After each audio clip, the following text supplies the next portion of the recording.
shit in the front of your mind, and when shit goes bad and it goes sideways, a lot of shit does, you're getting booed out of the fucking building, or you're coming through this injury, or people are writing you off, oh, you guys ain't gonna fucking make it. You know, any of that shit, you gotta keep it in here. And it really has to, it should drive you.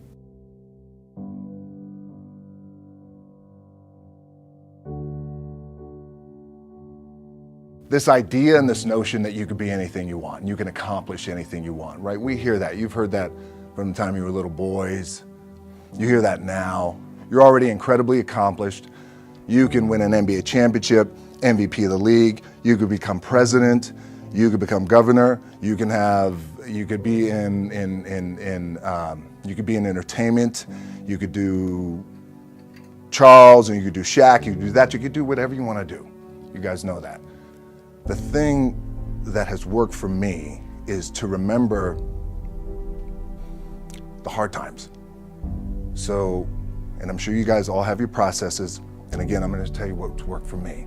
So before a big movie comes out, before, back in the days when I was wrestling with WWE, a WrestleMania match, anything big that would happen, I would always take a moment and I'd just remind myself, all right, I was evicted when I was 14.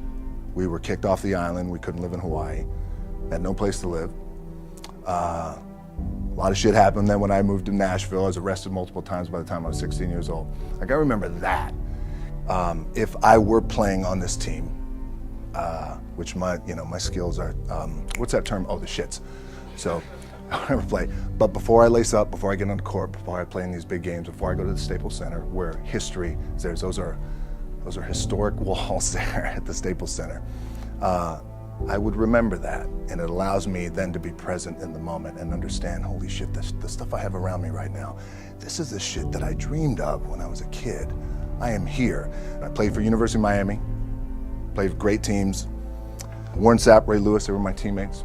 They were balling. Warren Sapp was playing tight end that time. I was starting defensive tackle. Yeah. They moved him over to D-line. And he looked at me, he's like, yo, dude, I'm gonna take your spot. And I said, you ain't taking my fucking spot. He said, I'm gonna take your spot. I said, no, you ain't. We battled, and he took my spot. Now you can imagine how that fucked with me, because there goes my opportunity. He went in, switched to defensive tackle, lit the world on fire. Well, what that did, it crushed me, it crushed my dreams. I had a piss poor senior year, zero production, no NFL, no combine invite, nothing. Finally went to the CFL, Calgary Stampeders, making $250 a week Canadian. Now, I had to send that shit home to my wife at that time. Had no money. So I remember that. When I got cut from Canada, I had $7 in my pocket. And I always tell that story. So now my production company is $7, advertising agency is $7, everything is $7. So I always remember that. What helps me is to keep the hard times in the front of my mind, because it allows me to go into these big moments that I've worked my ass off, and you guys have worked your ass off. It allows me to go into these big moments with a different perspective. What it also does for me, and again, this is what works for me. Like, I keep my back, excuse my language, my back is up against this motherfucker every day. It's against this fucking wall. Excuse my language, ladies in the room. But it's up against this motherfucker because it's what I believe in. And when my back is against this motherfucker, then there's nowhere to go. But that way. That's it. So I feel like this could be something, an ideology and mindset that could help you, if you look at it that way. Because you made it already. We made it. We're successful boys, and we're lucky boys to be where we're at. Oh, you guys made it. Everybody's rich in the room. Nobody's gonna get evicted anymore. Anything you got, there's no more money problems, right? You got a lot of hands out now.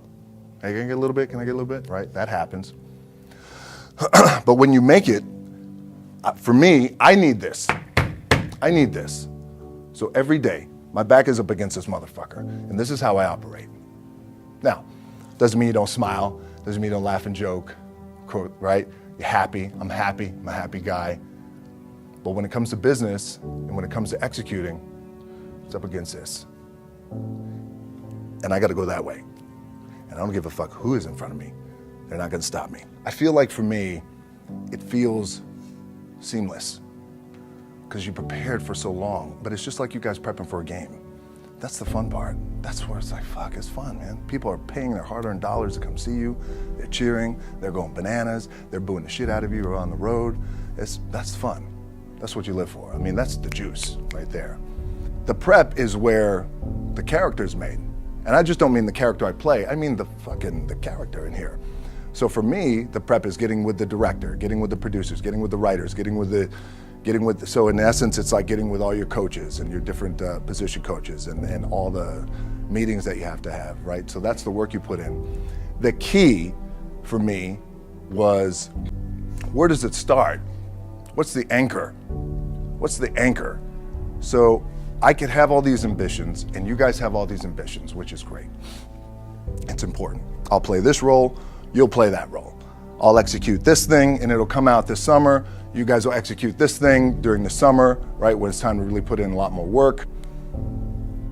But the key with me is just always finding what the anchor is. And the fucking anchor is getting up at 4 o'clock in the morning every day before anybody else and grounding my thought process is in the no one will outwork me. No one. I love and I respect you guys. Motherfuckers won't outwork me. All starts with this.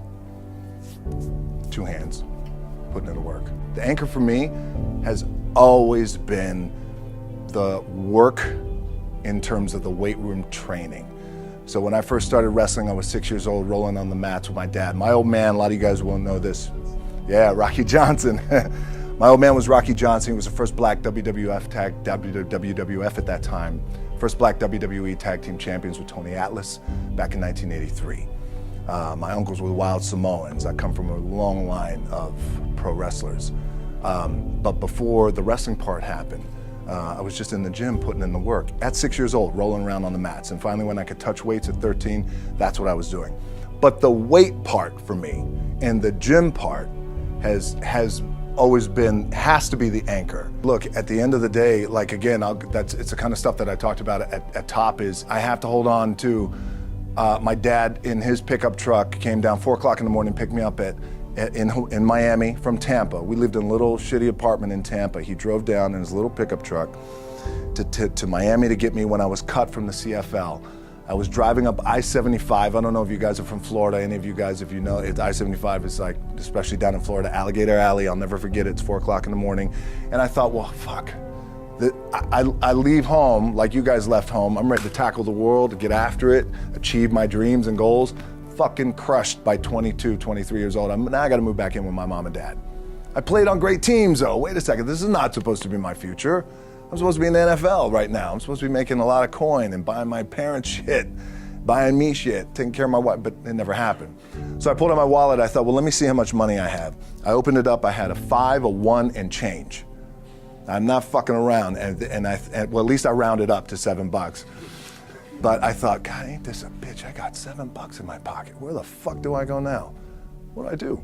I can't go back to CFL, because the point comes where you hear that voice, the big run's over. Like, you're done, right? So I heard that voice. So as Coach was saying, man, I hold on to that shit. I'm telling you, my back is up against this motherfucker. We laugh, we joke, we have a good time. Press is always fun to do. Sometimes you gotta make it fun. That's another thing. You gotta do your best to make press fun if you can. But my back is still up against this motherfucker. I do not forget it. What this also helps me do, and again, it works for me, is at some point, you gotta be fucking tired of not being number one. You have to be, and you gotta fucking play angry, and I play angry. Now, I'm cool and calm with my approach, and when I step out on my field, which is a set, or, like, there's some, and you're always gonna have haters, and haters are like, well, God damn, man, how many movies are you gonna make, or how much shit are you gonna do? Like, you do a lot of shit. I say, yes, because my ambition, of course, why not? I could do it, yeah. I love what I do. And not only that, but in what world do we not work every day? Doesn't mean, it's just like you guys in the off season. You gotta work every fucking day. It doesn't end. My back is up against this thing, you know, and I started to play angry, by the way, and I still play angry. My last match, Brock Lesnar, transitioned, and I realized if I had to be great at something, I wanted to be great in this world of Hollywood and movie making and producing and entertainment, I had to commit, and like you guys have to commit. Obviously, you commit to something, commit to the goal. So I quietly retired. 2 years later, I thought, what the fuck did I do with my career? Because my movies were not doing well. I was written off. I was like, it was around 2006, 2007. I was like, God damn. I left, I pulled a Jim Brown. I left when I was on top, like #1 in the wrestling business, and I left. It was a ballsy, gutsy, some call it stupid move, but I had to commit and I had to follow what was in my gut. And at that time, I'll share this with you guys, and Will Smith is my boy, and I sat down at that time with the agency I was with, and they said, what do you want to accomplish? I said, I want to accomplish the world. I want the world, and I want Will Smith's career, and I said, and I mean this respectfully because I know he's here at this agency with us, I want to do it bigger and better. And they looked at me like I had 3 fucking heads, and they were like, okay.